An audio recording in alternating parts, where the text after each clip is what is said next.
What's up, guys? My name is Gabe and welcome back to the Trojan Blade. I have returned from my road trip out to Southern California back to dreary Central Ohio. And back with me, I have brought a lot of thoughts that I will be sharing with you over the next few weeks. Now, in terms of actual USC activity, I honestly didn't miss much here on the channel while I was gone. SC hasn't been nearly as active as I thought, and I know many of you thought as well. No doubt the spring portal will be massive for SC, but today I wanted to take a look at the defensive roster as it currently sits along with the upgraded coaching staff and just sort of discuss where this defense could realistically end up in 2024. But guys, before we do get into it, please do leave a like and subscribe to the channel if you haven't already. Make sure to check out my channel memberships and my Patreon that I have linked down below as well. Thank you so much, and let's get into this. Okay, so to start this conversation, I just want to say that this defense improving upon itself from 2023 is pretty much a given. It was so bad and so putrid in so many different areas. I am confident in saying that the defense will be improved. By how much is the question I'm trying to answer here. There are obviously two components to this, the coaching staff and the players. Now, these two phases are in entirely different spots in my opinion. The coaching staff I would personally classify as being a top 10 staff in the entire sport.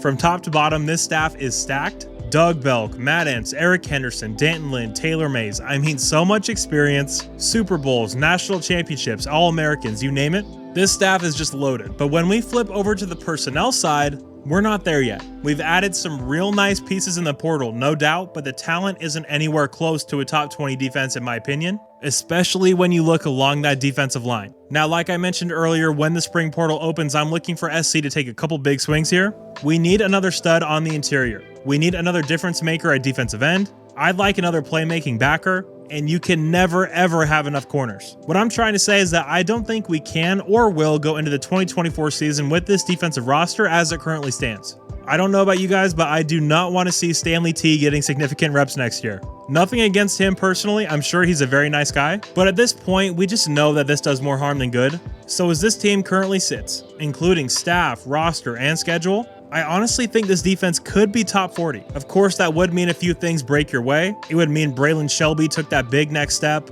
It means Kamari Ramsey is one of the better DBs in the conference. It means Barry Alexander stayed healthy. It means you got great corner play. But I do think if we hit the spring portal hard and make a Jordan Addison, Barry Alexander size splash on the defensive side of the ball, we could be talking top 30, maybe pushing top 20 if you get the right guy. I'm that high on this Trojan defensive staff.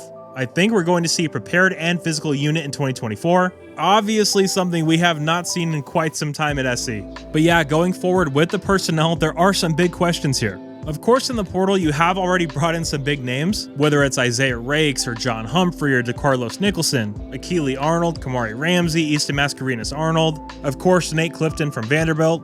I mean, there's a lot of guys there. But again, with USC's schedule being as insane and as brutal as it looks to be next year, is that going to be enough? I personally don't think so. So for sure expect a few more big moves to be made there. And of course, with a Lincoln Riley coach team, there's always the question of how good does the defense really need to be in order to compete for a national title? I mean, I don't feel like asking for top 40 is that much, to be honest. But just imagine if we had a top 40 defense in 2022. We're 13-0 heading into the CFP. There's fine margins in college football, that's for sure. If we just had that, these last 2 years are completely different. So not asking for much here. Hopefully we can get top 40. That would be massive in 2024. So again, what's realistic for this SC defense next year? Improvement is expected. Top 40 is the high end, 60 is the low end. Coaching staff is elite. Personnel has some nice upside, but it's kind of thin. Got to make some more moves to tighten up a few spots on this defense. But what I do know for sure is I am very, very excited to see how this defense takes shape in spring ball. All right, guys, so just a quick little conversational video today to get back into things.